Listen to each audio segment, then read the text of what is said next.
So that was quite a big thing for you to say about the modern nature of comments.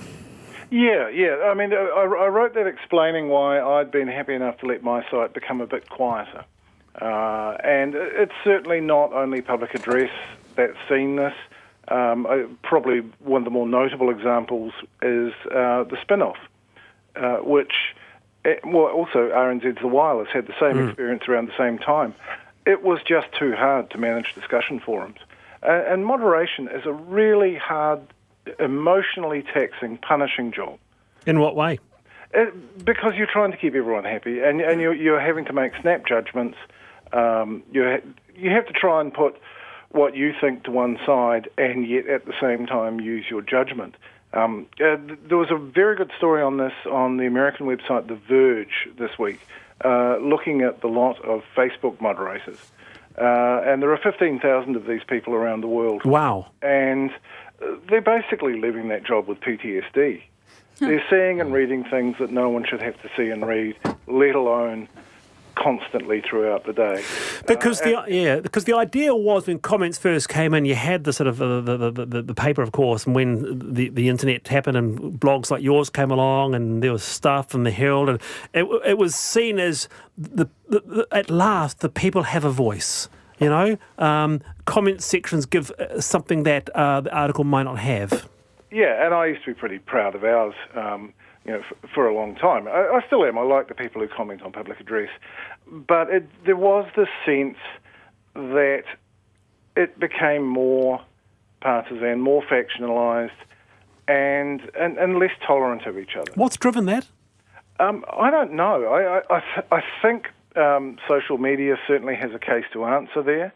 And maybe just this growing sense that people aren't people on the internet, they are their politics, or they are what they symbolise. I think that's at the root of a lot of the really nasty behaviour, is this failure to see people as human. You agree with that, Paula? Completely, and I have kind of detoxed quite a bit from social media over the past few months. Yeah, I'm hardly on Twitter these days either, for that precise reason. I just cannot be bothered with the amount of anger on there. It requires too much energy. You don't have to have an opinion on every argument. Let it go. So it's actually a really important thing to learn. You don't have to be in every argument. I think that's kind of important. But I actually had that sensation over the weekend. I was at Splore, which is a music festival where people are famously kind, respectful and open to each other. And every now and then I'd peek at Twitter and go, oh my God, and close it. And I came back resolving to block people more often, frankly, which is a shame when you have to do that. All right. Hey, it's great to have you on, Ross. Have you blocked Thomas Pryor or Paul? Have you blocked Thomas? Because you should. I try not to, but I'm going to do it more often in the future. Put it that way. Good on you. Russell. That's a very politician's answer, Russell. Hey, thanks for joining us, Russell. You don't tend to you're using less and less social media yourself, aren't you? Yeah, so you agree with essentially what he says. Yeah, no, absolutely. And I mean, Twitter in particular, I'm a lurker and a follower and don't participate. And I find Twitter a very nasty kind of small vocal chamber of people shouting at each other. Yeah, wonderful. A lot about Shipley, and I collected race books when I went to the races when I was young, and last year sold them for over $300 to a sports collector. Paula Penfold, Thomas Pryor, you've been absolutely fantastic this afternoon.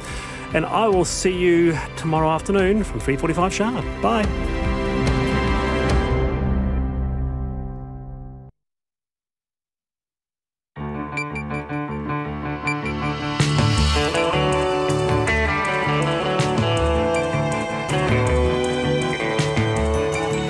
Whakarongo mai koe ki te reo irirangi o Aotearoa. This is Checkpoint on RNZ National. I'm Lisa Owen. On tonight's programme, a top cop is acquitted of sex crimes. The squeeze goes on Lime. Auckland councillors will meet the e-scooter company behind closed doors tomorrow for a please explain. But in Christchurch, 300 extra limes get the green light. An Auckland man is sent to jail for 7 years for killing a teenager over a water gun prank. It's second date territory for Donald Trump and North Korean leader Kim Jong-un, but there's no love lost between the president and his former lawyer, who says he's a liar and a racist. Has the bang gone out of the backyard fireworks? And Uber wants Kiwis to tip its drivers, but why don't they just pay them more? RNZ News at 5. Kia ora, ko Susana Leata with DNA. A major construction company, Arrow International, has gone into voluntary administration, saying it cannot continue trading. Subcontractors walked off building sites this afternoon, and by 4 p.m, 2 major Wellington projects were virtually deserted. The company's board says it had no choice but to go into administration. It says there was a decision in favour of another contractor in a disputed Auckland project. The financial obligation from that left the company without sufficient cash to meet day-to-day operating costs. It says many of the firm's larger projects are complete or near completion, and where possible the work will be done. Tradie Cardinal Pell says most of the way through plastering work at a big Arrow refurbishment project on Courtney Place. He was surprised, saying he has not heard anything officially or even many rumours. Nothing really. All I heard was just everyone's leave. Everyone wanted to leave site, and that was about it. Not much. No, not much rumours. Arrow subcontractor Cardinal Pell, the accountancy firm BDO, has confirmed its administrators have been appointed. A senior Northland police officer found not guilty of sexual assault charges will not be drawn on what the verdict means for his career. Detective Inspector Kevin Burke has been acquitted of 4 sexual assault charges after a trial lasting almost 3 weeks at the High Court in Auckland. Mr Burke was stood down from his duties in April 2017 while the police waited for the outcome of this trial before finishing its employment investigation. When asked about Mr Burke's future in the police force, his lawyer Arthur Fairley said they weren't thinking beyond today's result. No, it's early days on that. We've been just concentrating on going through step 1, which is this trial. All our energies and thinking have gone into that. Arthur Fairley. The Northland District Commander Superintendent Tony Hill says they were waiting for the outcome of criminal proceedings before completing an employment investigation. Mr Hill says that investigation will be finished in due course. Detective Superintendent Chris Page says the complainants did the right thing in coming forward. He says a thorough investigation of all the facts led to the decision to charge Mr Burke, and the role of the police is to put the best available evidence before the courts. A Picton forest fire that has reached 10 hectares in size has almost been contained. The blaze in a block of pine trees near Picton Airport was reported at 1:20 this afternoon and is being battled by 4 choppers and multiple ground crews. Conan Young reports. The fire started in a hilly section of pine trees, with firefighters initially fearing it might spread quickly to surrounding areas. 4 choppers filling monsoon buckets at a nearby dairy farm have almost managed to contain the blaze. They are being helped by volunteer firefighters on the ground who are establishing fire breaks. A fire service spokesperson says wind gusts of up to 50 kilometres an hour and tinder-dry conditions have made their job harder. Flights in and out of nearby Picton Airport have not been affected. Ko Conan Young tēnei. Treasury warned the Finance Minister an almost $10 million loan to Westland Milk would make the Crown look like a lender of last resort. The money was provided to the private company through the Provincial Growth Fund, a decision Treasury had advised against. Here's political reporter Joe Moyer. The loan for a milk segregation project at the Hokitika-based company was announced in November. Official documents revealed Treasury advised the Crown 2 months earlier to defer the decision because there needed to be better articulation as to why a private company was deserving of PGF investment over and above other competing firms. Treasury warned the loan may set a precedent where other private companies also request loans from the PGF where they cannot get credit on acceptable terms from a bank. The Treasury advice was sent to the Finance Minister ahead of a meeting with the ministers responsible for signing off PGF funds. From Parliament, Joe Moyer. Serial rapist Malcolm Rewa will appeal his conviction for the murder of Susan Burdett. The 66-year-old was last week convicted of murdering the accounts clerk in her South Auckland home in 1992. He had previously been convicted of her rape, but juries in 2 separate trials couldn't decide if he murdered her. In this month's 3rd trial, the jury returned a unanimous verdict in 3 hours and 45 minutes. Rewa's lawyer, Paul Chambers, told RNZ this afternoon Rewa had had instructed him to file an appeal by next week. He said the thrust of the appeal would be jury bias. Teina Pora served more than 20 years in jail after falsely confessing to Ms Burdett's murder. Rewa will be sentenced for Ms Burdett's murder next month. It's 5:05. New Zealand have dismissed Bangladesh for 234 on the opening day of the first cricket test in Hamilton. Neil Wagner was the chief destroyer for the home side, taking his 6th 5-wicket haul with 5 for 47. Tamin Iqbal top scored for the tourists, making 126.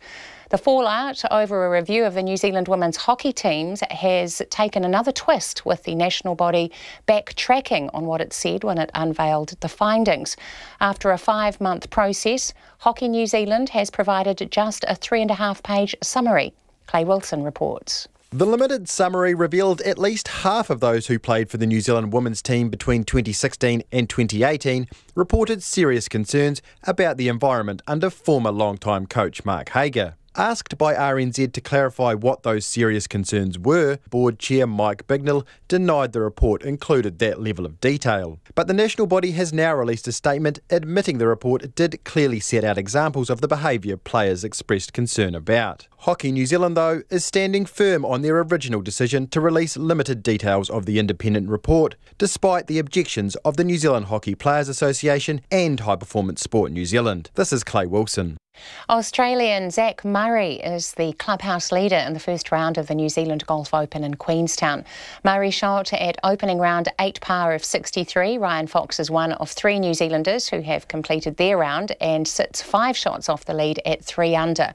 Michael Campbell, who's playing his first competitive round in 6 years, was at 11 par after 12 holes. That's the news. Turmoil at Te Papa. He's a genius, and I simply do not understand why the museum would strive for mediocrity and replace this man. Praise for Kim Jong-un. I think that your country has tremendous economic potential, unbelievable, unlimited. And Trump's ex-lawyer testifies. And if you had an Olympic gold medal for telling the truth, neither Michael Cohen nor President Trump would be competing for the gold and the silver medal. Solid Gold Hits, Morning Report, weekdays from 6. Then on 9 to noon, will World Health Guidelines, just launched in New Zealand, help to improve our cold and damp houses? And after 10, using a smartphone to know if something is fresh. How Abi Ramanan is tackling food waste through technology. Join me, Lynn Freeman, and for Catherine Ryan after Morning Report on RNZ National.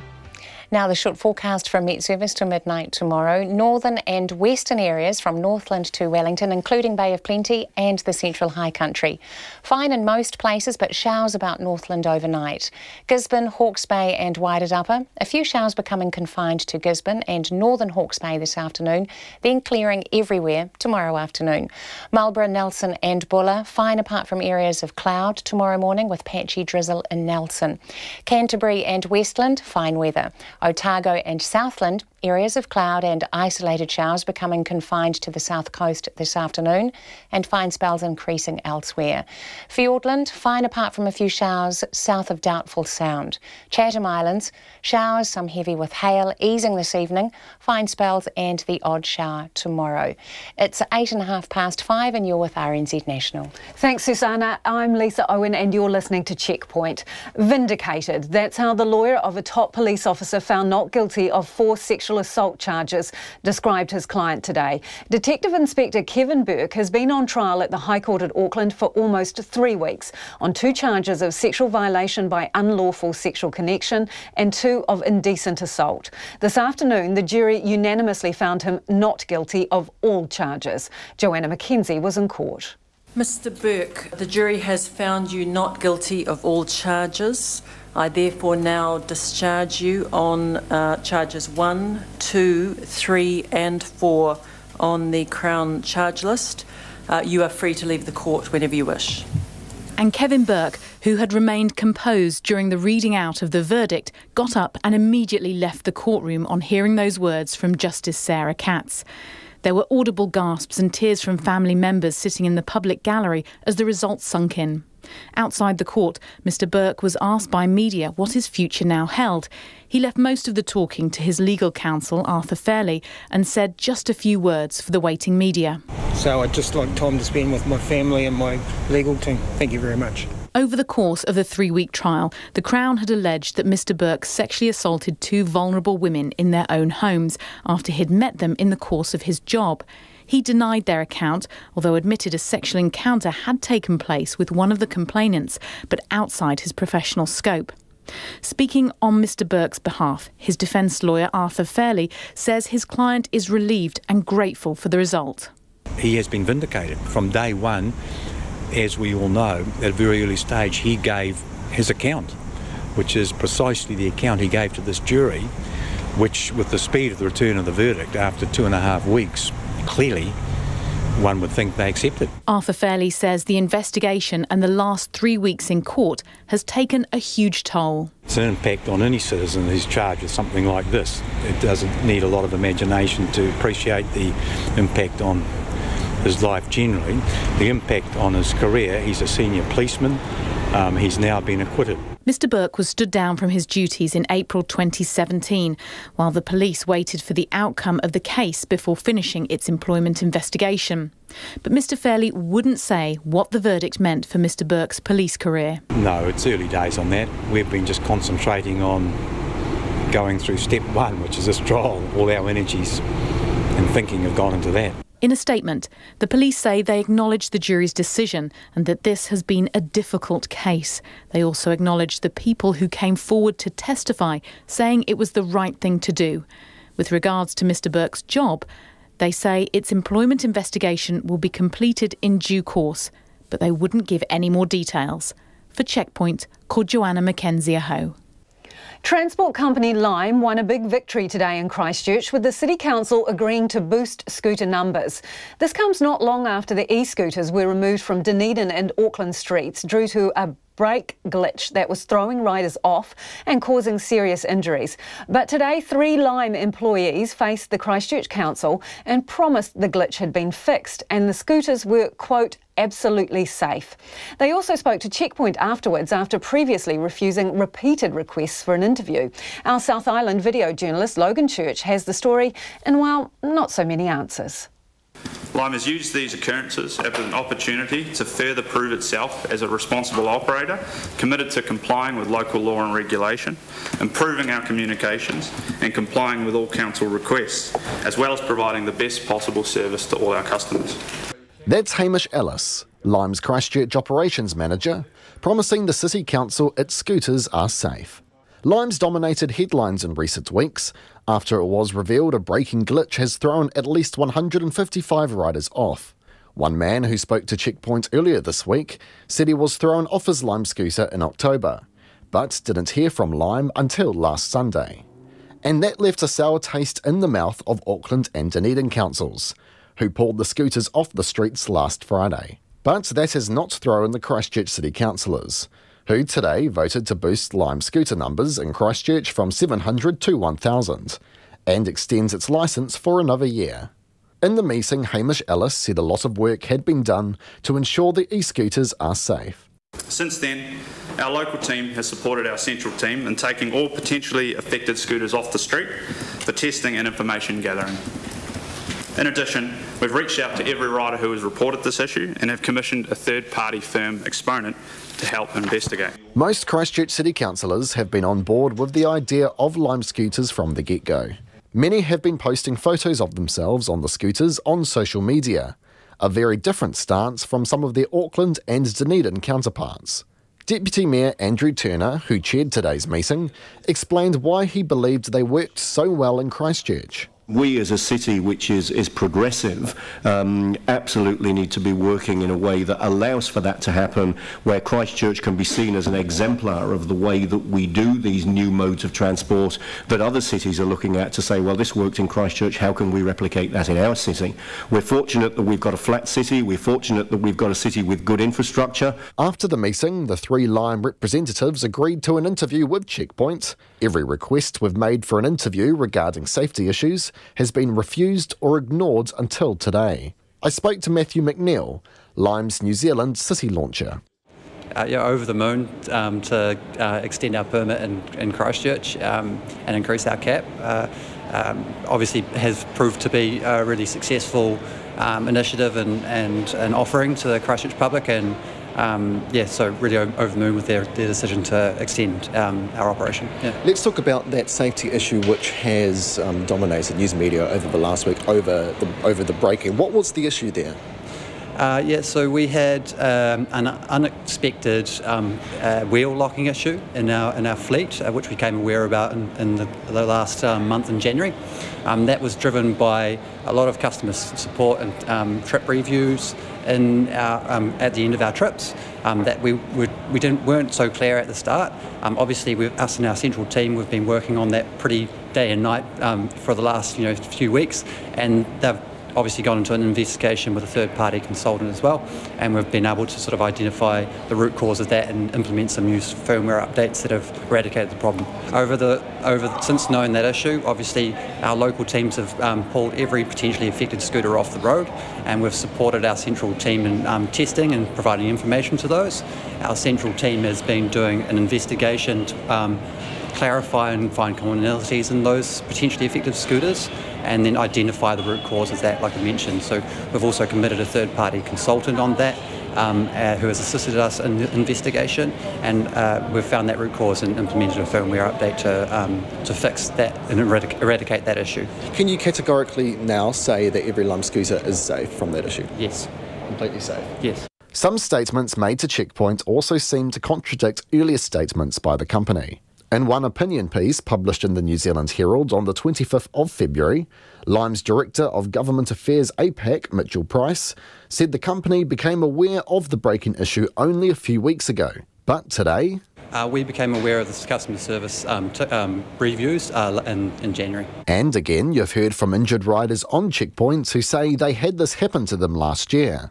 But while Lime confidently states its scooters are safe, neither Matthew or his colleagues standing off to the side of the camera were overly confident on some crucial facts. When was the first wheel locking incident in New Zealand? I don't know the date for that, sorry. How many people have been injured on a Lime scooter in New Zealand? In New Zealand, I'm not 100% of the number in New Zealand. Can't give you that. Christchurch? As far as I'm aware, I think it's 11. And was that due to that wheel locking issue? I believe so, yeah. So how many scooters were potentially affected? I'm not sure of the number of scooters. We found a number of occurrences that we're known to. How many occurrences? We had a confirmed number of occurrences. Actually, I'd have to get back to you on the exact number, sorry. So why don't you know? I figured that'd be quite an important number to know today. Yeah, you're totally right, it is an important number. It's just that I don't have it off the top of my head, that exact number in Christchurch. I need to get back to you on that. Does anyone else remember the number at all? No one remembers the number? Okay. And after we started getting into the nitty-gritty, Lime's representatives told me they had to leave and go to the airport. They wouldn't say when their flight was. But even as its employees make a quick dash for the exit of the council building, Lime itself is here to stay in Christchurch for now. The council today also capped the total number of e-scooters it will allow in the city to 1,600. Lime has 62.5% of that. A rental fee would come to just over $86 a year per scooter paid to the council. In Christchurch for Checkpoint, Logan Church. It's 18 minutes past 5 and you're with Checkpoint on RNZ National. We're always keen to hear from you, so you can text us on 2101, tweet us at Checkpoint RNZ or email checkpoint@rnz.co.nz. A man who killed a teenager over a water gun prank in Auckland's CBD has been jailed for 7 years. Myron Robert Alf Filesi appeared at the High Court in Auckland this morning after fatally beating 18-year-old Eli Holtz last year. He was sentenced for manslaughter, but not before his victim's family shared their anguish. Our court reporter Annika Smith reports. Your face was the last thing my son saw before you took his life. Your fists, the last thing my son felt before you killed him. I want you to remember that, Myron Filesi. You are responsible for killing an 18-year-old child, my only child. I want you to remember his name, Eli Francis John Holtz. One by one, members of the Holtz whānau stood up and told the court how they had suffered. Eli Holtz was killed with 6 punches in January last year. The teenager was being driven through central Auckland when he shot a water gun at a man standing outside a bar on Wellesley Street. That man was 31-year-old Myron Felici. He attacked Mr. Holtz as he sat strapped in the car, breaking the water gun over his body and punching him unconscious. Felici was pulled away by friends, but it was too late. Mr. Holtz had unsurvivable brain injuries and later died in hospital. His sister, Chanel Armstrong, told Felici her brother's death changed how she saw the world. After we buried my brother Myron, I became hyper aware of all the violence in our society today. Violence is a huge killer in New Zealand. It made me ask myself, are there others out there like you, Myron? And yes, sadly there are. The thing that makes this so scary is that you didn't know my brother Myron. He could have been anyone in this room. The court heard Mr. Holtz was raised by his auntie and loved by all. The 18-year-old had worked a few months at a local chippy, saving up enough for a car, and had just enrolled in North Tech to pursue a career in acting. Miss Armstrong's voice quivered as she relayed all of the life events she wouldn't witness, like his graduation, wedding and first child. She told Felici that Mr. Holtz's injuries were so bad it affected the family's grieving process. In our culture, it is custom to embrace a tupapaku, his body. But on day one, we sat with him and we heard as his bones creaked and his body sank whenever someone came to hongi my brother or kiss him. I remember running my hand over his forehead and feeling the cracks in his skull. His injuries from you, Myron, were such that we had to ask people to stop touching him as his body collapsed under the weight of our heavy hearts. Another sister, Brooklyn, told the court she continued to relive what happened. She said she had to fight off a panic attack among her peers at nursing school when she learnt about what happens to the body when the brain dies. Her cheeks were wet with tears when she recalled hearing her father wail with grief in the shower. After the Holtz whānau finished speaking, Felici's mother, Sarita, expressed her deepest apologies for what her son had done. Felici, who had previously sat still in the dock, leant forward and bowed his head. I know my son made mistakes in life like all humans do, and his action this particular night ended up in a tragedy that was far from his intention. Myron's prayers and ours is that God will give you strength, peace, and healing in your hearts to forgive him. Justice Van Behemen described Felici's fatal attack as a gratuitous act of violence, but said it wasn't his first brush with the law. Felici was 22 years old when he and 5 other men were charged with the murder of Manyarewa liquor store owner Navtesh Singh, shot dead in 2008. He was found not guilty of murder or manslaughter, but convicted of aggravated robbery. The judge said it was clear Felici continued to misuse alcohol and use violence. Last time you did not learn from your experience. This time you'd better. But you will only learn if you own the problem and make it your mission to change your ways so you and others can be safe. Justice Van Behemen jailed him for 7 years, with a minimum non-parole period of 3 years 6 months. Whānau on both sides embraced one another outside the courtroom after sentencing. Miss Armstrong said through all the grief, an anti-violence campaign called Justice for Eli had given them hope. Through this campaign, we have been reminded that people are good, people are kind, and people care. My brother will continue to contribute good things to this world, because that's exactly what he would be doing were he still alive with us today. Atu iti ko te mātua ko Annika Smith aho. Michael Cohen, who was for 10 years Donald Trump's lawyer and fixer, has given explosive testimony to a committee of Congress hearing. He branded the president a racist, a conman and a cheat. Michael Cohen is already facing jail for lying to Congress and to the US government about his tax returns. The White House says he's just lying again in the hope of reducing his sentence or getting a book or movie deal. The BBC's Nick Bryant has the details. Michael Cohen once said he'd take a bullet for Donald Trump. But on Capitol Hill today, the president's former lawyer, his personal Mr. Fix-It, carried out a political hit job on his one-time boss. I know what Mr. Trump is. He is a racist, he is a con man, and he is a cheat. One of his most explosive allegations concerned Roger Stone, a Trump ally and self-styled political dirty trickster, recently indicted by the special counsel Robert Mueller. During the 2016 presidential campaign, he claimed Donald Trump was told ahead of time that WikiLeaks and its founder Julian Assange were about to leak emails that would hurt Hillary Clinton. Those emails were hacked by the Russians. Mr. Stone told Mr. Trump that he had just gotten off the phone with Julian Assange, and that Mr. Assange told Mr. Stone that within a couple of days there would be a massive dump of emails that would damage Hillary Clinton's campaign. Mr. Trump responded by stating to the effect, "Wouldn't that be great?" Michael Cohen also claims Mr. Trump told him to pay hush money to the porn star Stormy Daniels to cover up an affair with the billionaire in violation of campaign finance laws. He showed the committee the personally signed cheque the president had sent him in reimbursement.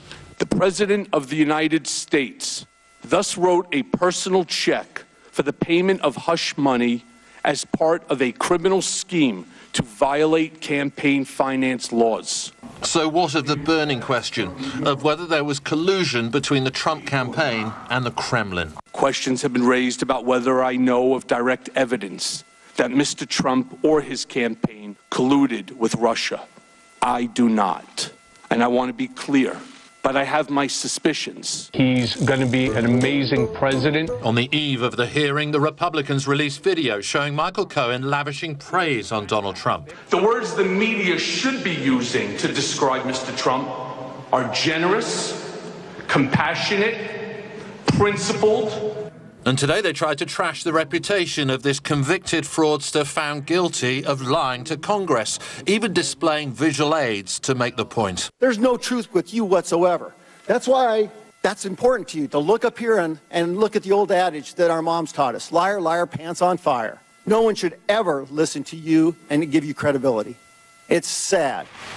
President Trump is half a planet away in Vietnam for a nuclear summit with the North Korean leader Kim Jong-un.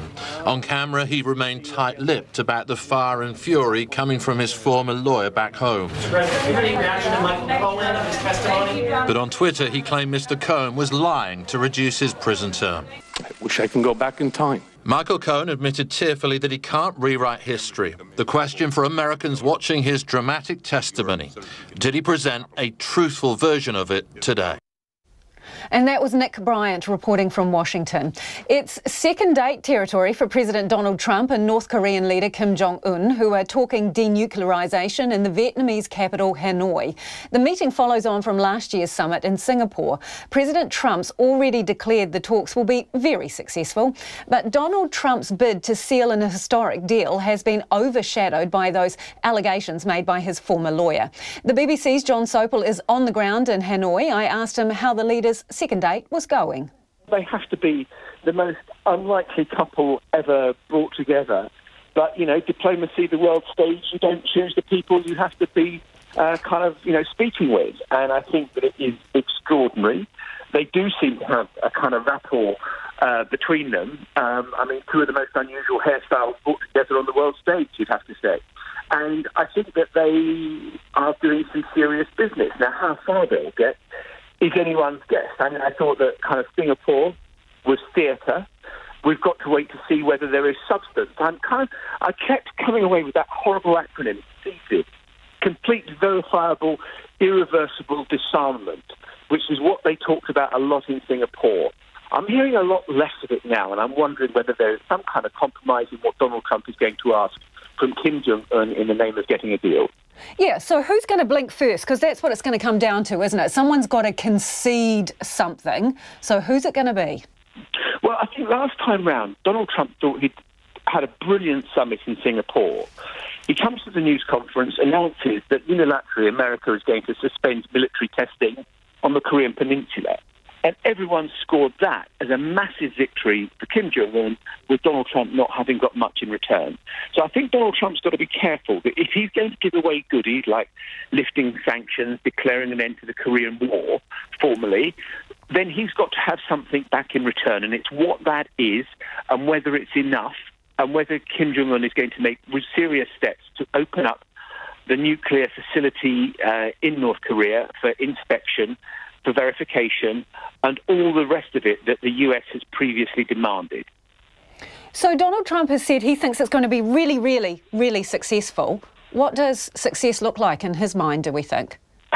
Well, so let me give you the micro answer and let me give you the macro answer. The micro answer is really, really good, is Michael Cohen isn't in the headlines tomorrow.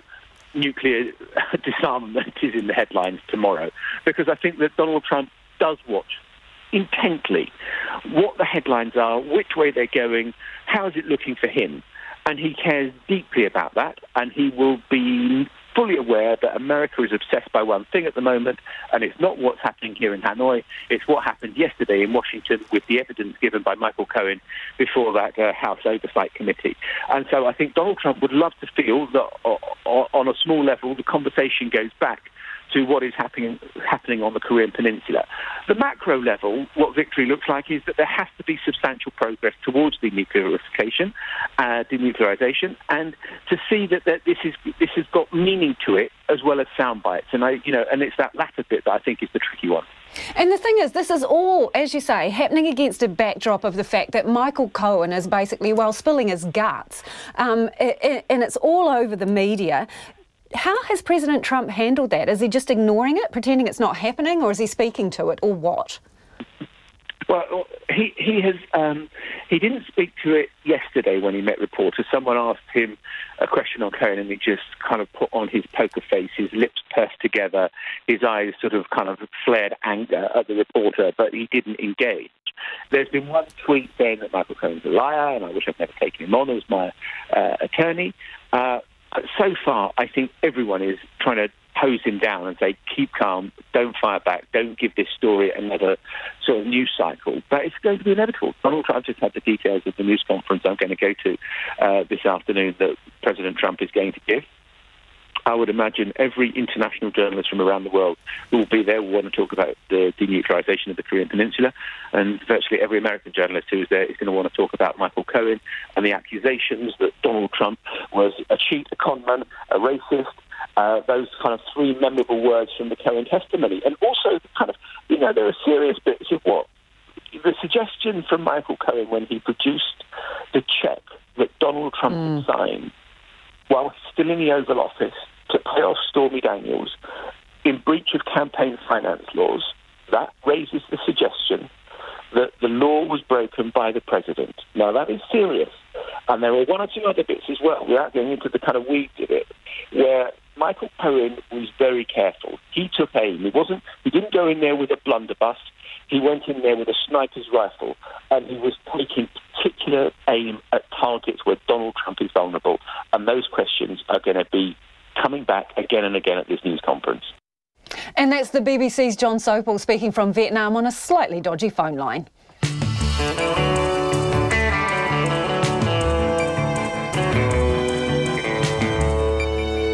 Coming up on Checkpoint on RNZ National, Christchurch-based construction company Arrow International goes into voluntary administration. Air New Zealand's half-yearly profit falls by 35%, a $79 million funding boost for Christchurch's Hill Morton Hospital, and Auckland Council calls for a ban on the public sale of fireworks. And should you tip your Uber driver for exceptional service? Love to know what you think about that. Do text us 2101, tweet us at Checkpoint RNZ. You can email us checkpoint@rnz.co.nz, Facebook Checkpoint RNZ. But first, here's the headlines. Major construction company Arrow International has gone into voluntary administration. The company's board says losing an Auckland project left it without enough cash to meet daily costs. Subcontractors walked off building sites in central Wellington this afternoon. The company says many larger projects are near completion and where possible the work will be done. The accountancy firm BDO has confirmed its administrators have been appointed to Arrow International. A senior Northland police officer found not guilty of sex crimes is relieved, but will not say what it means for his career. Detective Inspector Kevin Burke was today acquitted of 4 sexual assault charges by 2 women after a 3-week trial. He was stood down in April 2017, pending the outcome of the trial. The Northland District Commander, Superintendent Tony Hill, says an employment investigation will be finished in due course. Lime scooters say a brake locking problem which injured some riders has now been fixed. It comes as Christchurch City Council allowed the company to add another 300 electric scooters to its Christchurch fleet and extended its permit for a year. Meanwhile, Auckland and Dunedin are considering whether to let the scooters back on their streets after pulling them over the brake locking problem. A forest fire near Picton Airport that grew to 10 hectares is almost contained. The blaze, which was reported early this afternoon, started in a hilly area planted in pine trees. 4 helicopters have been filling monsoon buckets at a dairy farm, while volunteer firefighters set up fire breaks on the ground. A fire service spokesperson says the dry, windy conditions had made their job harder, but flights at Picton Airport were not affected. Serial rapist Malcolm Rewa will appeal his conviction for the murder of Susan Burdett. The 66-year-old was last week convicted of murdering Ms Burdett in her South Auckland home in 1992, after the jury returned a unanimous verdict. Rewa's lawyer Paul Chambers says Rewa has instructed him to file an appeal by next week, the thrust of which would be jury bias. And in sport, New Zealand are 37 for none in reply to Bangladesh's first innings total of 234 on the opening day of the first cricket test in Hamilton. Those are the headlines. I'll be back with more news at 6. Thanks, Susanna. You are listening to Checkpoint and I'm Lisa Owen. Soaring fuel prices drove down Air New Zealand's half-year bottom line, but it's the slowing of demand for domestic flights which has the airline worried about its future take. Just days ago, Air New Zealand revealed it was slashing prices on local routes to as low as $39. And the reason why became clear today as the airline confirmed the price cuts are a strategy to encourage more people to get on a plane instead of behind the wheel. Kim Savage has more. Air New Zealand carried more than 5.7 million passengers on its domestic network last year. That's growth of just over 3%. On the face of it, that's a positive, but it does mark a rapid drop-off from the 8% growth seen in previous periods. The airline's chief executive, Christopher Luxon, says the slowing demand is down to changes in both overseas and local passenger growth. And they can be up to 20 to 25% of our flights are actually foreign overseas visitors to our country. So, that's having a flow-on effect, as well as obviously people who travel as a discretionary thing. It's not a must-do thing. And what Air New Zealand's experiencing is backed by Stats New Zealand figures, which show tourism numbers aren't growing at the pace they once were. Growth fell to 3.5% last year from the 6.7% growth seen in 2017. But the Tourism Industry Association Chief Executive Chris Roberts says there was no way it was going to keep tracking upwards at the same pace. The industry's been aware for some time that we're cooling off a little, that the previous very high rates of growth weren't going to continue this year. So I think in some ways the market's just catching up to what most in the tourism industry were already aware of. The turbulence in passenger numbers is one of several bumps the airline's battling at the moment, today posting a net profit of $152 million, down 34% on last year. Forsyth Bar investment analyst Andy Bowley says the result's no surprise given the environment Air New Zealand is operating in. There was a significant increase in fuel costs during the period, and that more than offset what was a reasonably robust revenue growth. And from here on in, with the flow of money from its domestic business likely to slow, along with passenger numbers, Air New Zealand's been forced to take steps to rein in its plans for the coming year. As well as the fare cuts announced earlier this week, an effort to get more bums on seats, Mr Luxon says it has some other ideas up its sleeve. In the past, in overseas markets, we've looked at the level of capacity that we've got going into those markets. So there's lots of levers we can pull to actually run the business, but we shouldn't ever take a speculative position on fuel, and it's just about buying ourselves some time. And whether that means fewer flights or fewer routes for travellers, the airline says all will be revealed at the end of March. For Checkpoint, this is Kim Savage. And let's stick with the business theme. Madison Reedy joins us now. Hey Madison, the Electricity Authority has released the findings of an investigation into really high spot prices. Now this is after a group of the small providers banded together and complained, didn't they? So this is in regards to the story that we've actually spoken a bit about this week, Lisa. It's when spot prices hit a 7-year high in October last year. Now off the back of that, there was a group of smaller power retailers that actually lodged a complaint with the Electricity Authority from that. They allege that the top 5 generation retailers, that being Contact Energy, Meridian, Mercury, Genesis and Trustpower, most of which are state-owned too, It alleged that they colluded to rise wholesale prices to the market at a time when supply was low and demand was high, so as though the market wouldn't notice they were doing it. And they claimed that that undermined market conditions and resulted in what's officially called an undesirable trading situation. Now, the authority obviously investigated that in November as well. They released the findings of that earlier today. They found that there was no such thing as an undesirable trading situation that arose from that situation.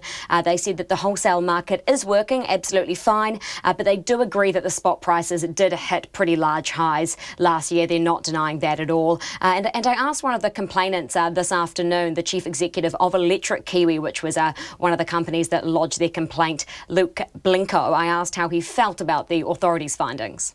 The decision as it's come out sort of says actually there's nothing wrong, no one's broke the rules, but we're going to change the rules. So it sort of suggests that actually the rules are the issue, and the regulators probably, let down New Zealanders if the rules aren't fit for purpose.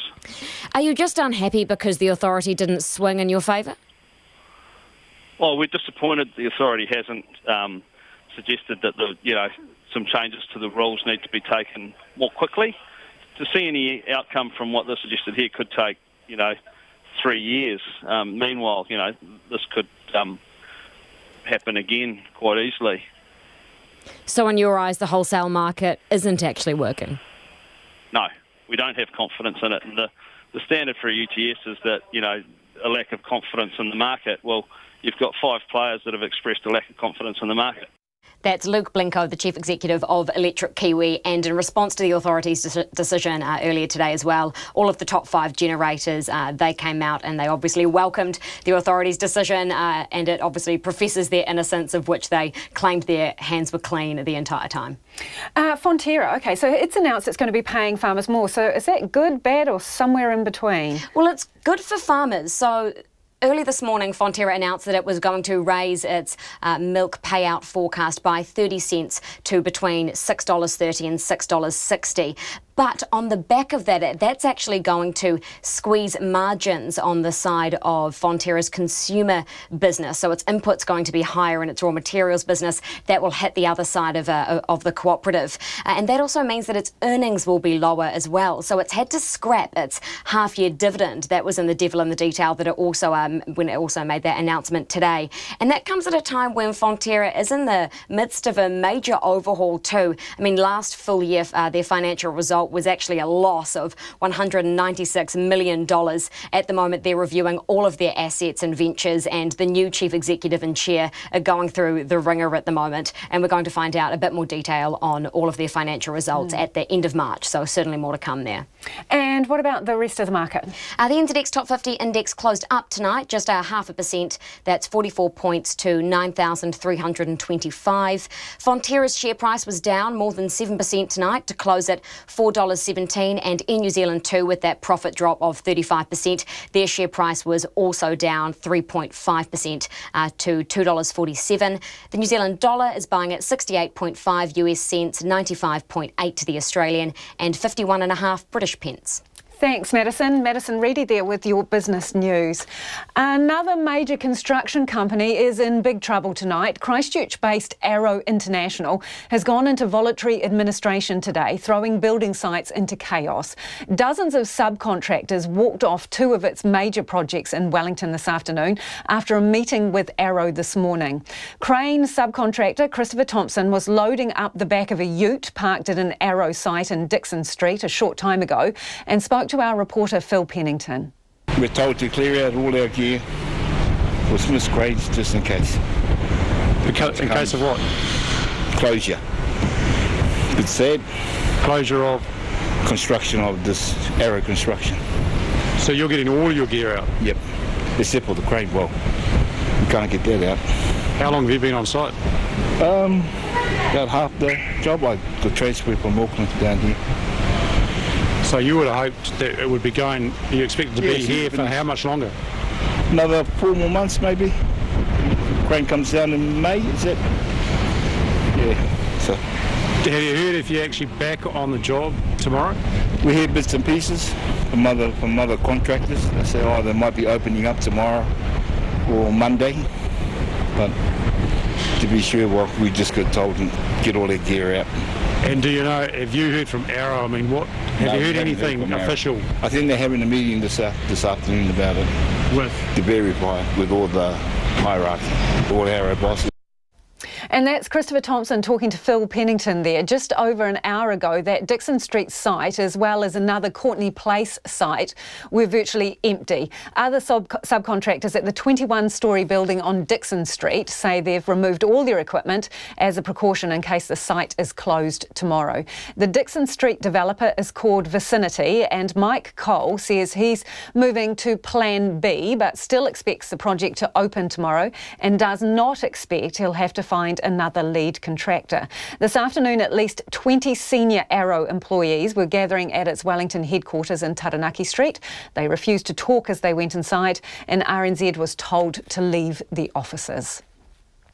Most mental health services in Christchurch's decaying Princess Margaret Hospital will move into new purpose-built facilities by 2022.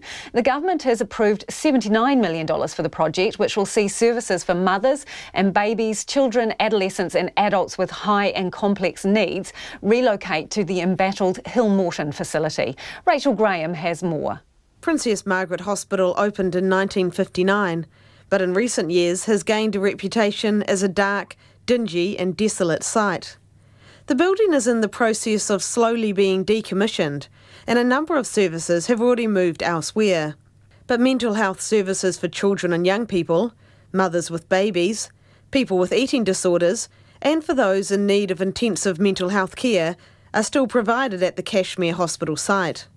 The Chief Executive of the Canterbury District Health Board, David Meets, says the new facilities have been a long time coming. We've had mental health services been overflowing and dealing with unprecedented increases post-earthquake, and so this is going to make a real and tangible difference to the people of the community, our patients and most particularly the staff, because the environments they've been working in have been really, really suboptimal. Dr Meets says international research had suggested an increase in demand on mental health services post-earthquake, but the numbers have still surprised people. 700 more adults per month we were seeing in specialist mental health services compared to what we were seeing before the earthquake, and 450 children and adolescents per month more than what we were seeing before the earthquakes.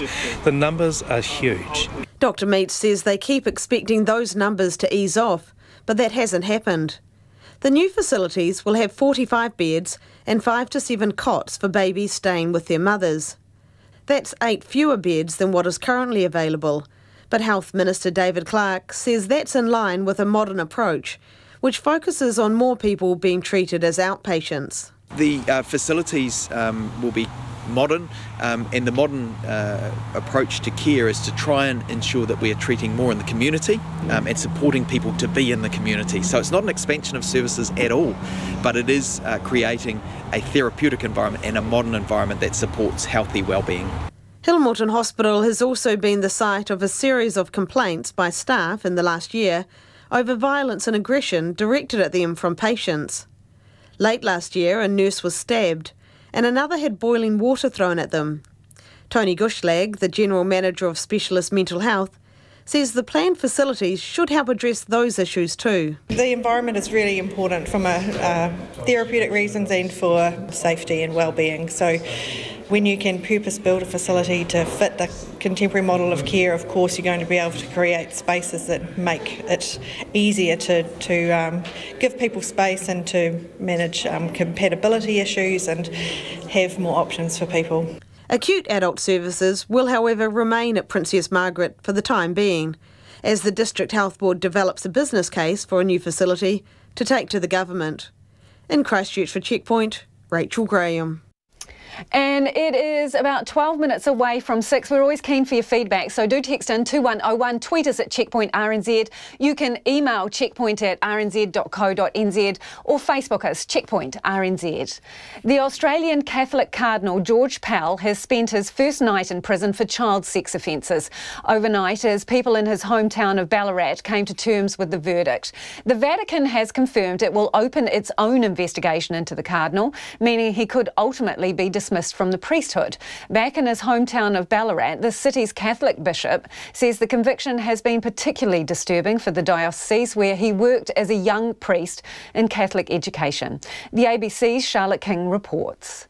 George Pell was a presence in Ballarat in the 1970s. He gave Mass at the St Alipius parish, coached rowing at St Patrick's College and spent hours at the popular Eureka swimming pool in Ballarat East. He was good at everything he did. He was a good sports person. He was very strong in his views of the Catholic Church. Paul Tatchell is a former student at St Patrick's College and says he's known the man for decades. We've never got along. He's a typical politician and, when you look him in the eye, he's become very good at telling you what you want to hear. When news of George Pell's conviction hit the regional city, Ballarat's Catholic Bishop Paul Bird was on retreat. In his absence, the diocese released a statement. The news of Cardinal Pell's conviction on historical child sexual abuse charges is particularly disturbing to the people of our diocese in Ballarat, where George Pell grew up and where he served in his early years. Cardinal Pell's biggest influence in Ballarat in the 1970s and 80s was in education, both as an advisor to then Bishop Ronald Mulcairns and as the director of the Catholic Tertiary Training College, Aquinas. Under his directorship, the college expanded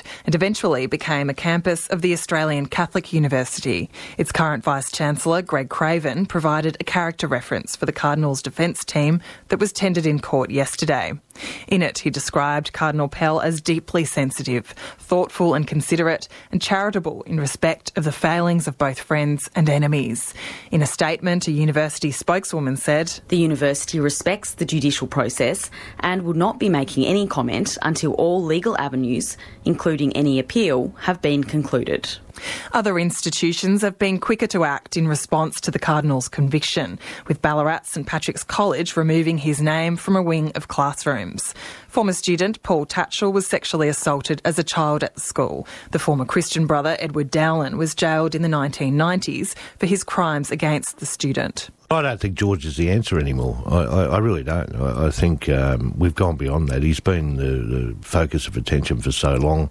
He's put himself in an intolerable position. We can see that in him. He looks absolutely terrible. And I'm not a fan, but there were times when I thought, geez, we look like a lynch mob. And Paul Tatchell says what's important is the need to keep the focus firmly on child protection. At the end of the day, what we really need to do is look in our own backyards, look in our own households and say, well, there's something not right, and do something about it. Others in Ballarat, with a more direct involvement in the case itself, are keeping a low profile. Victoria's Office of Public Prosecutions revealed on Tuesday it would not go ahead with a second trial against Cardinal Pell, referred to as the Swimmers Trial. The charges that have been withdrawn dealt with allegations he'd indecently assaulted 2 boys in a swimming pool when he was a Ballarat priest in the 1970s. The Cardinal has vehemently denied the allegations.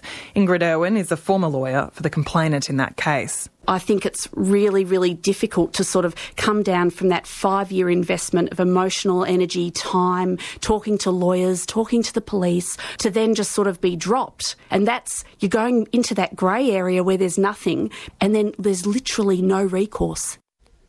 That was lawyer Ingrid Irwin ending that report from the ABC's Charlotte King.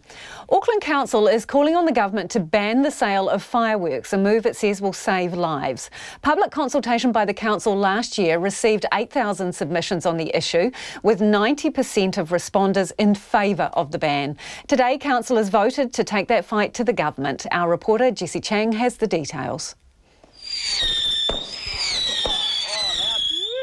The sight of bright displays and the sound of shooting explosions in the backyard may soon be left to the past. At a meeting today, Auckland councillors voted to lobby the government to stop the use of fireworks on private property. And while there was some opposition, the vast majority were ready for a ban. There is a mood for change. What this submission process has brought that to the fore, that people do want to see the government step in and ban the private use and sale of fireworks.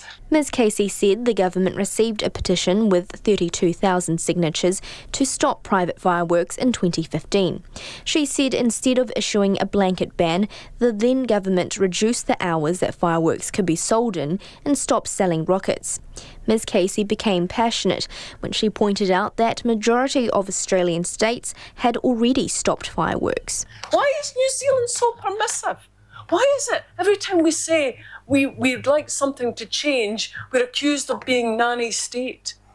When actually what we want to do is reduce harm. Councillor John Watson said while he did support the ban, he felt some nostalgic sadness. We're talking about culture of the old Kiwi culture where family were out in the backyard and everything was safe. There's a bit of responsibility and, kids look forward to it. And it was kind of part of our culture. So it is a little sad to see that. Councillor Christine Fletcher agreed and said her family would not take her decision well. I know that I'm going to alienate my children and my grandchildren. They will see this as a huge bit of nanny state and incursion into the activities that they consider really important and fun. But at some point we have to exercise our judgment as to what is right for our community and what is wrong. And there were laughs as Councillor Josephine Bartley showed her support for the ban and shared her own close encounters with fireworks. I'm really sick of driving around my community and getting fireworks shot at my car. The Mayor Phil Goff said the important step now was to form a plan on how to lobby the government. We need a little bit of strategic and tactical thinking about how best to advance the resolution. It may be simply sending our two councillors down, but it may be that we want to give a little bit more thought to what are the different channels by which we might influence that outcome. Mr Goff said another option would be to rally support from MPs to create a members' bill. I tamaki makaurau o te hōtaka o te ahi nei, ko Jesse Chang tēnei. Do let me know what you think of that. The death of a tradition, nanny state, or a choice for safety. 2101 on the text and all the other usual ways you can get in touch.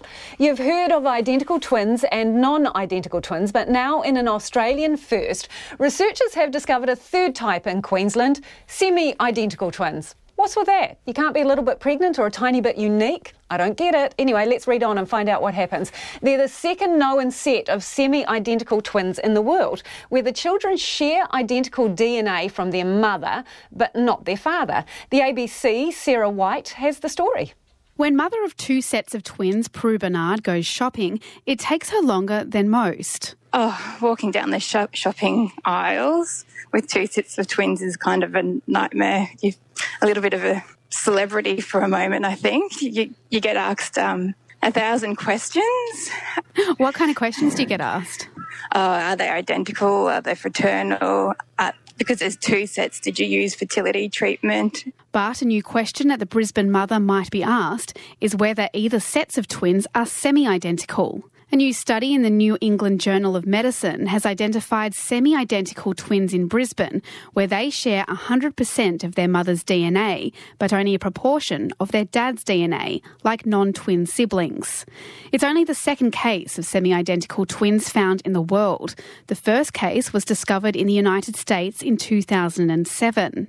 Clinical geneticist Dr. Michael Gabbett from the Queensland University of Technology explains what happened. We looked back at the ultrasound scans and it was definitely looking like it was identical twins in the early stages. So to see that one was a boy and one was a girl, it took us some time to work out how that was possible. Well, you know that usually when a sperm enters an egg, then basically the cell membrane of the egg shuts down. So all those other millions of sperm that are there at the time can't get in. So we assume that just by pure chance, two sperm happened to make it to the egg at the exact same time. Professor Nicholas Fisk is the Deputy Vice-Chancellor of Research at UNSW, who also specialises in fetal medicine. He was similarly perplexed by the different gender of the twins. So when we did DNA studies, it showed they weren't identical, but they weren't really non-identical either. So on detailed investigation, we showed that the twins had inherited identical DNA from the mother's side, just like identical twins, but different DNA from the father's side, just like fraternal twins or siblings. The finding has spurred the researchers to find more examples of semi-identical twins. Dr. Fisk again. We think this is very rare, almost a bit like hen's teeth. It's only the second case ever.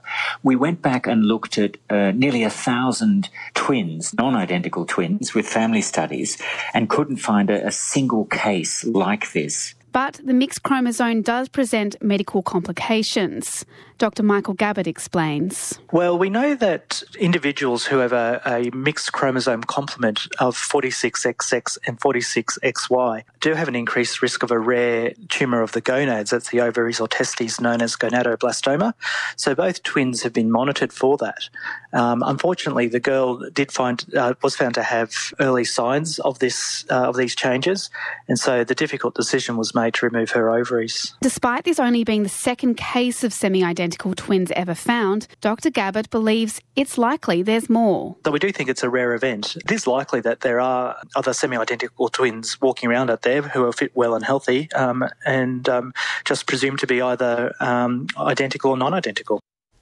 And that was Dr. Michael Gabbett, ending that report from the ABC's Sarah White. Well, learned something new there. We've just got a bit of short time for your feedback online. People are saying, one person says it's nice to have the footpaths in Auckland City clear of the pollution created by lime scooters lying all around the place. And they say any return of them may see an increase in some militant actions. Checkpoint does not condone illegal behaviour. And this person says on the subject of paying or tipping your Uber driver, no, tipping is not New Zealand culture. Pay Uber drivers more instead, they say. And Peter says Uber needs to learn New Zealanders do not tip. On the subject of the fireworks, and this is the vote where the majority of Auckland councillors don't think you should have private fireworks in your backyard, Phil says not greatly into fireworks, but displays are great and Auckland shouldn't dictate to all. RNZ News at 6. Good evening, I'm Susanna Leatawa. A major construction company, Arrow International, has temporarily shut down its building sites as it struggles to stay afloat. Its board has placed it in voluntary administration but says Arrow will try to finish off its projects, employing 250 people. Subcontractors removed their equipment from 2 of Arrow's building sites in central Wellington this afternoon to ensure they would not find it locked away tomorrow. Christopher Thompson of Smith Crane and Construction says there is a lot of uncertainty. We hear bits and pieces from other contractors. They say, they might be opening up tomorrow or Monday. But to be sure, we just got told to get all their gear out. Christopher Thompson, a subcontractor at Arrow's Dixon Street apartment block project. The senior police officer found not guilty of sexual assault is now planning to spend time with his family.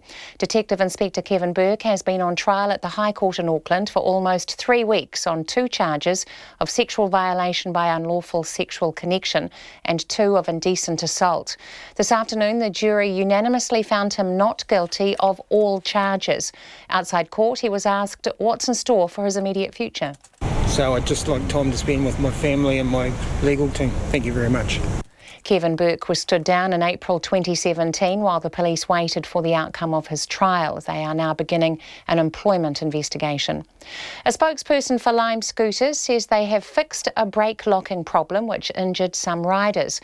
The company has been given permission to expand to 1,000 its fleet of electric scooters in Christchurch. At a meeting of Christchurch City Council today, approval was also given to extend Lime's permit for a year. Auckland and Dunedin councils are considering whether to let the scooters back on their streets after pulling them off over the brake locking problem. Lime's Christchurch operations manager, Hamish Ellis, says the company has not only fixed the problem but also done more to address safety concerns. We also, at a local level, continue to remove any scooters that are broken or have negative customer service tickets.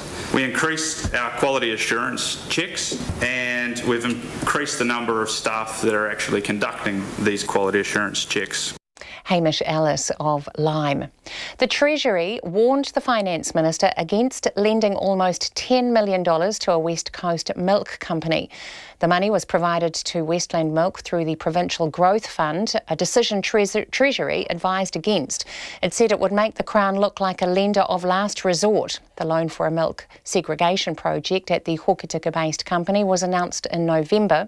Official documents reveal the Treasury advised the Crown 2 months earlier to defer the decision and warned the loan may set a precedent where other private companies requested loans from the fund when they could not get credit on acceptable terms from a bank. A spokesperson for the Regional Economic Development Minister, Shane Jones, says the government has made it clear it will use more than just grants to distribute PGF funding and has already done so with other projects. Serial rapist Malcolm Rewa will appeal his conviction for the 1992 murder of Susan Burdett. The 66-year-old was convicted of murdering the accounts clerk in her South Auckland home after a 2-week trial last week. Annika Smith reports. Rewa was convicted in 1998 of raping Ms Burdett, but juries in 2 trials couldn't decide if he murdered her. In a 3rd trial this month, the jury returned with a unanimous guilty verdict in 3 hours and 45 minutes. Rewa's lawyer, Paul Chambers, said this afternoon that he had been instructed to file an appeal against the conviction by next week. He said the thrust of the appeal would be jury bias, as well as a number of pre-trial rulings. Rewa is due to be sentenced for Ms Burdett's murder next month, 28 years after Taina Porter falsely confessed his guilt. Ko Annika Smith aho. In news just to hand, the Wellington Police are urgently seeking a woman and a 4-year-old boy who have gone missing. Belinda Bartle was last seen in the Beach Street area of Island Bay around 3:15 this afternoon. There are concerns for her safety, and she had the 4-year-old boy with her. He's wearing a grey long-sleeved top, blue pants and white and pink socks. Belinda is 42 and is wearing a dark grey top and jeans. She is around 5'5" with brown hair and a ponytail. A 10-hectare forest fire in Picton has almost been contained. The blaze in a hilly block of pine trees near Picton Airport was reported at 1:20 this afternoon.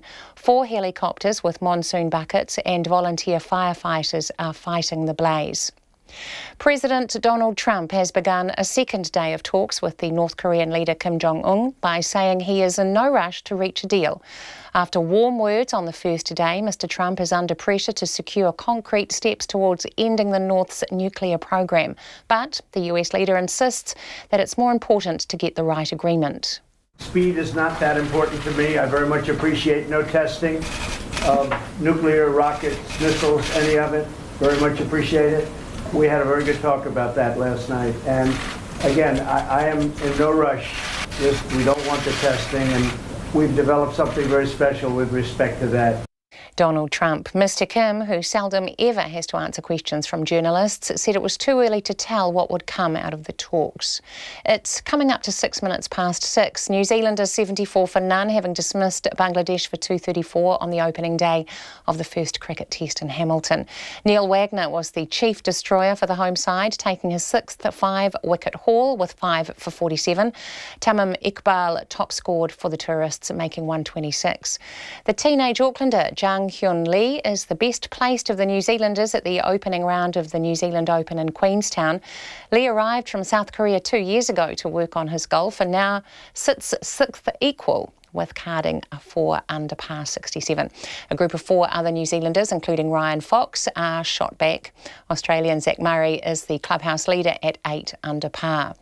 The football Ferns are relishing the challenge of playing hosts Australia at the inaugural Cup of Nations in Sydney tonight.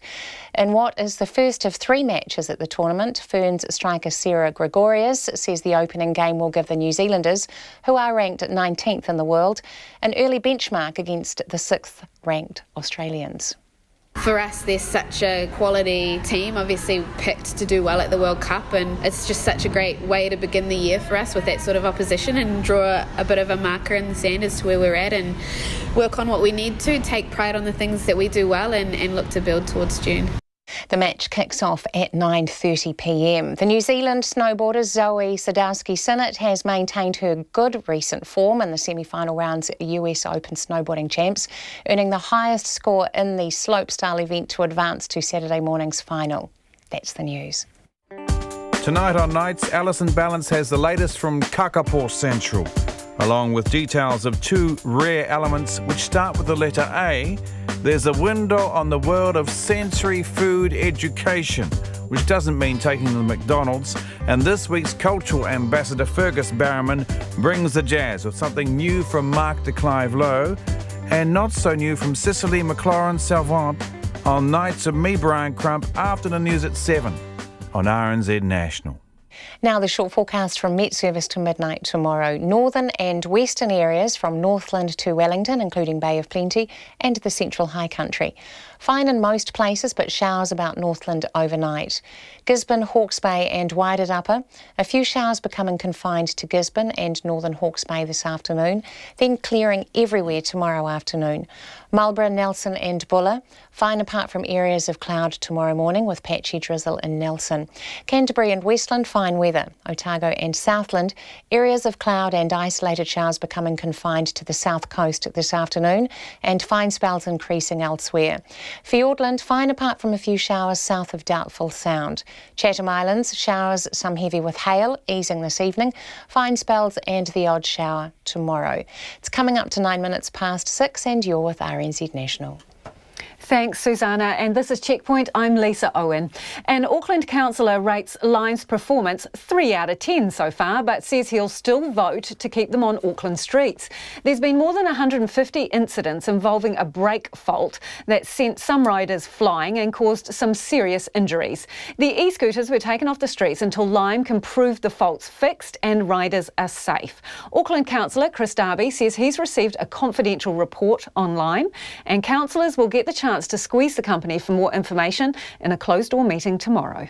Look, what Council is asking of Lime at the moment is to show us the fix to the problem. And that's why this independent company out of the US, but not related to Lime, is working for both the council, but being paid for by Lime, but for the council to ascertain whether the fix, the so-called firmware fix, the technology fix that Lime say has been put in place, and that it does work. That is the key question that is being asked. Yeah, and that's really important, but isn't it also important to ascertain how honest Lime has been with you, how big the problem was and when they first knew about it? Yep, and we're asking those questions and we're reviewing the timeline of events as well. And I think it's absolutely fair to say, and a lot of people are saying this, should Lime have notified council or should council find out through media and then take action? What do you reckon, Chris? It is more the former of the latter, so I should say, rather than the former that is Lime advising council first. So that but they didn't, though, been Sorry, Chris, to interrupt you, but they didn't inform you, did they? Because the Mayor, Phil Goff, came on this program and said that he first heard about the fault was when it appeared in the media. Correct. That's what I'm saying. Just to clarify, Lime should have advised the council of an issue and any other issue in advance. We should not be relying on RNZ or other media to tell us of the problem. So when do you think the company became first aware of the braking issue? Look, I'm not sure. I think there were some reports in other markets, possibly in Europe, but I'm not sure of what model they're running over there. They're running a second-generation e-scooter here, not the first generation. Specifically about Auckland, though, because that's where our focus is. So, yep, absolutely. From what you know, know, when did the company first know about the braking issue here in New Zealand? That is a question that has been posed to them, and it's still subject to the meetings that we're having with them, and that will be flushed out, and it will be transparent in days to come, because it is a clear question that at this time is unanswered. OK, so more generally, let me ask you this then. In an opinion piece that was written this week by Lime's Mitchell Price, he said that Lime had known about the fault for, quote, a few weeks. I want to get your idea of what a few weeks is.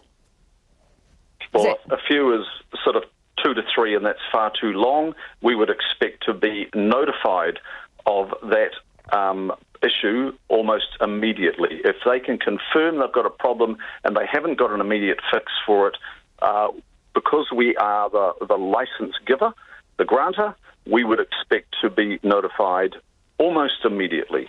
OK, because Checkpoint has talked to people who were catapulted off Lime scooters in October and January. That's way over a few weeks ago.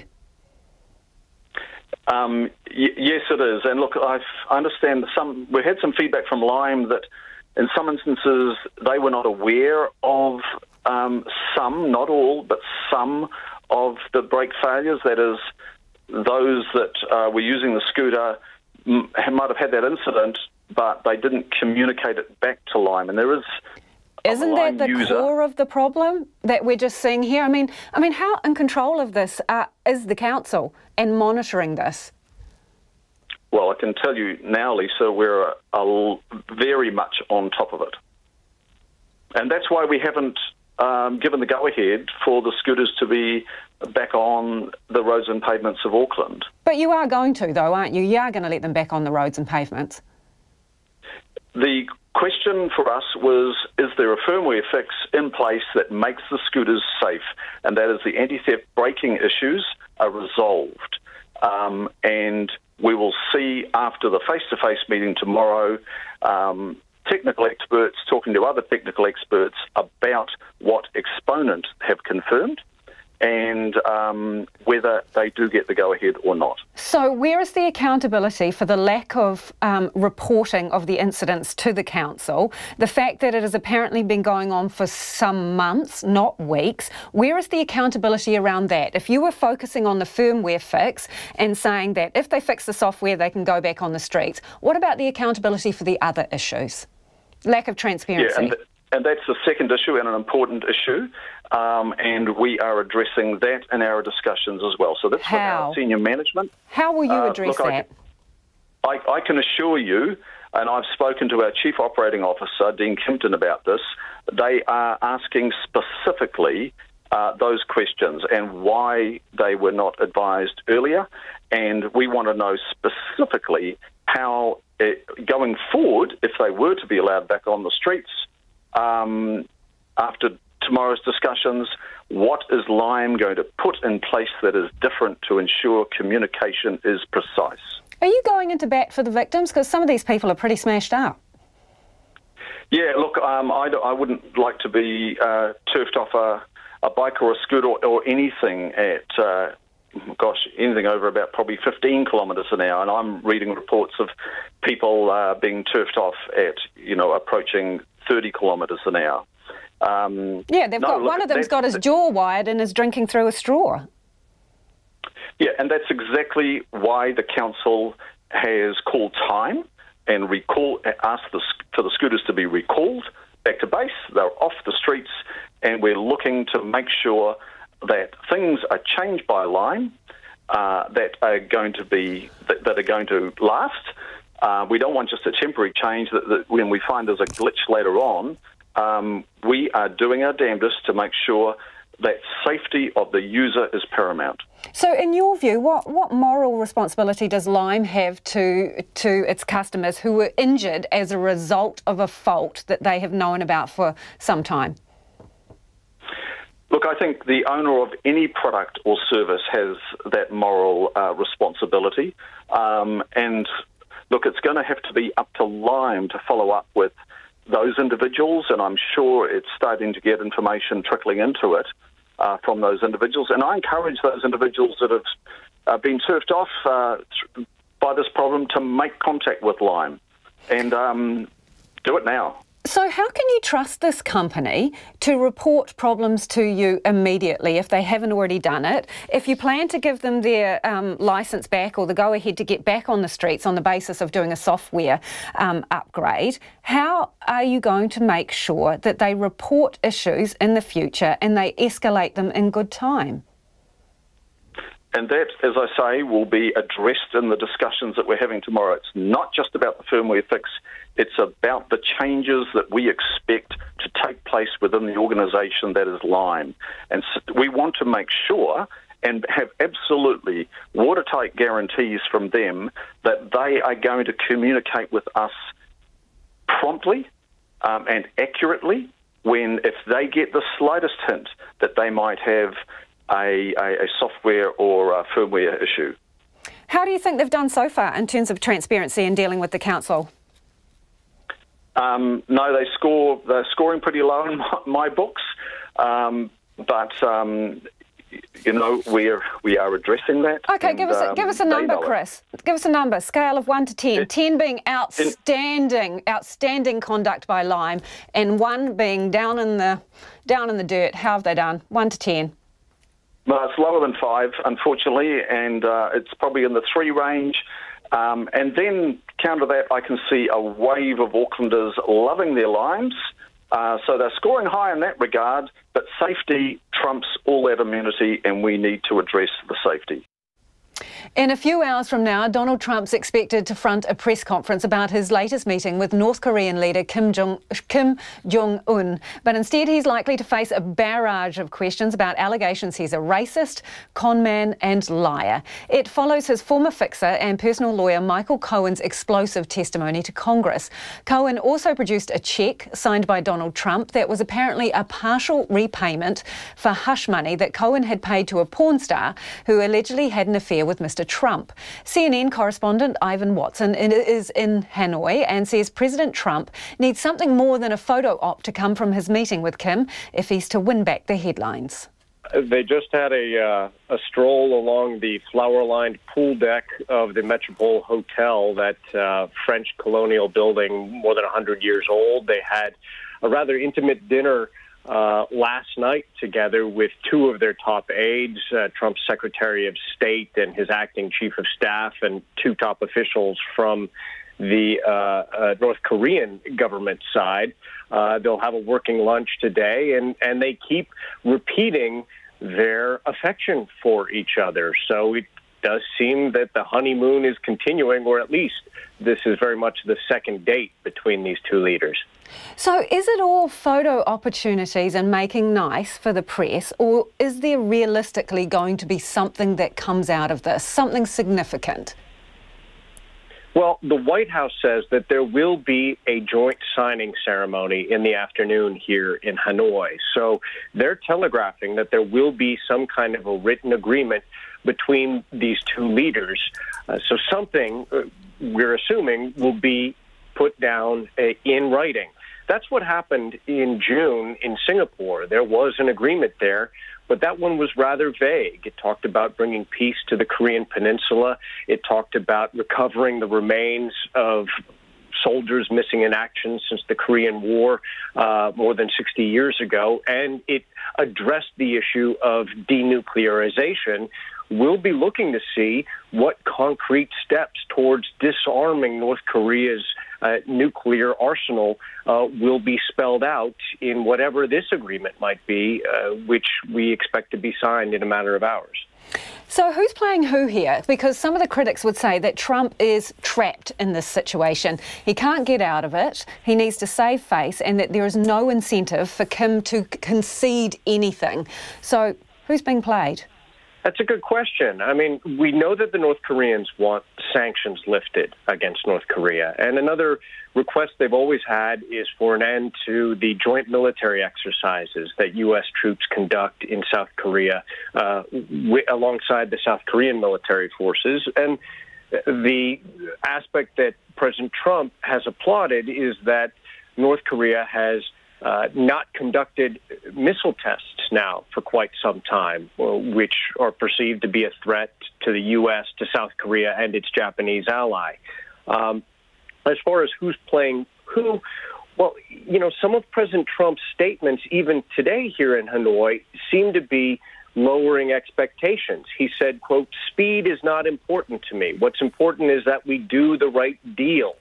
That suggests that there may be more negotiations in the future. Kim Jong-un has gone out saying that he's optimistic. He's not pessimistic. Again, will there be concrete steps towards complete, full, irreversible denuclearization, which is what the Trump administration has called for in the past? We can't tell at this stage whether either side is moving towards nuclear disarmament.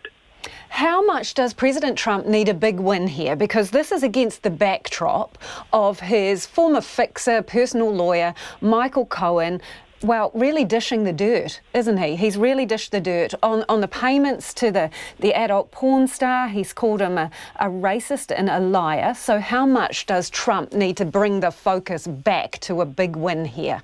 Well, I mean, the argument is that his historic second summit with North Korea's leader is being overshadowed by the drama and the accusations and the allegations taking place back in Washington right now. And President Trump himself was tweeting about Michael Cohen hours before going into his evening meeting with Kim Jong-un on Wednesday night here in Hanoi. So it's clearly on the American president's mind.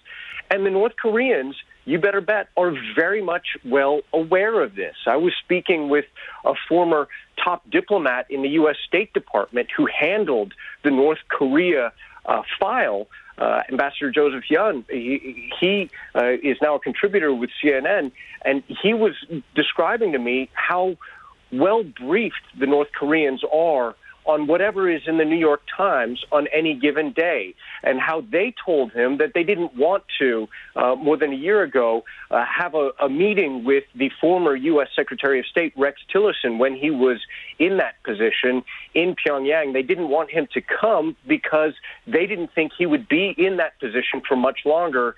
And he was pushed out of that position or resigned, depending on how you interpret it, sometimes later. So they are going to be very well aware of the harm that has come to President Trump's administration and his reputation as a result of his former personal attorney's testimony in Congress. And they're going to know that President Trump is going to want to come out of this summit with some kind of a victory, even if it's purely symbolic. Doesn't that leave him on the back foot then? Arguably it will, but if President Trump has shown anything, he will try to make victory out of anything that he is engaged with. That's what his track record has been in the past, even if it is something like shutting down the government for a month, which hurt him very much in the polls and definitely hurt tens, if not hundreds of thousands of federal workers. Ivan, before you go, the question on everyone's lips, what was served at that dinner? Oh, right. There was some debate over that, and we got news from our sources that the chefs at the Metropole were having a hard time coming up with that menu because of the White House not wanting it to seem too showy. I think in the end, the main course was beef sirloin. Beef sirloin, there you go. And that was Ivan Watson, CNN correspondent, who is in Hanoi for that second round of meetings. Uber is encouraging its users to tip drivers for exceptional service. And while the drivers are happy to hear it, they're also wondering why Uber doesn't just cut back its take of up to a quarter of each fare. Ben Strang reports. On a wonderfully sunny Wellington day, an Uber picks me up at Radio NZ headquarters and drops me off near the Wellington waterfront. At the end of the ride, the standard message appears asking me to assess the performance of my driver by giving them a star rating out of 5. But on top of the 5-star rating I selected on my phone, another option also arises. Would I like to dish out a tip, and if so, how much? We really hope Kiwis will embrace it. We definitely don't think it's going to be in every trip or every delivery option. This is really the cherry on the top. If a driver or delivery partner's gone above and beyond, then we really hope Kiwis will get behind it and the driver or delivery partner. That was Nikki Preston of Uber, explaining that there's no expectation to tip, but not quite explaining what above and beyond might mean in the fairly simple task of taking you from A to B. While drivers seem pleased that they might earn an extra $1 here and there, they're also asking why Uber doesn't just lower its cut and pay them more. The Prime Minister, Jacinda Ardern, says tipping isn't part of the New Zealand culture. Oh, look, it's certainly my personal opinion that we haven't been a culture that has been based on tipping, and I think that's because, you know, New Zealanders are fair-minded. I think we generally have an expectation that people shouldn't have to rely on tipping to have decent wages. It should be built into their wages and their salaries. Nikki Preston says it isn't a way of increasing drivers' pay, but some riders were asking how they could reward good service. Drivers have been asking for this, and riders have been asking for a way of saying thanks to drivers who go above and beyond.